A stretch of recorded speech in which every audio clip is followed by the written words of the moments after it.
Okay, this is a video on how I patched my water tank, my fresh water tank. It's a nylon tank, very difficult to find a glue to fix.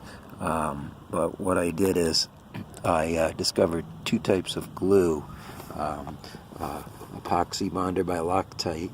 It does stick to nylon, and this is a very soft, slippery nylon. This is the epoxy I put on about 2 or 3 years ago, and it's held up really good. I'll give you the name of it and give you pictures of it later. Now the other thing that works pretty darn good is the glue gun, and it sticks pretty good to the nylon.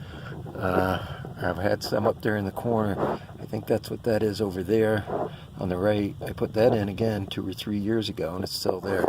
This stuff here I just put in. This is a similar glue, but I've got this. This is that Gorilla Glue. They make a special glue for the glue gun, and so I thought I'd try that out. But this type of glue, both these glues work pretty good. If you use regular epoxies and other stuff, it's just not going to work out very well.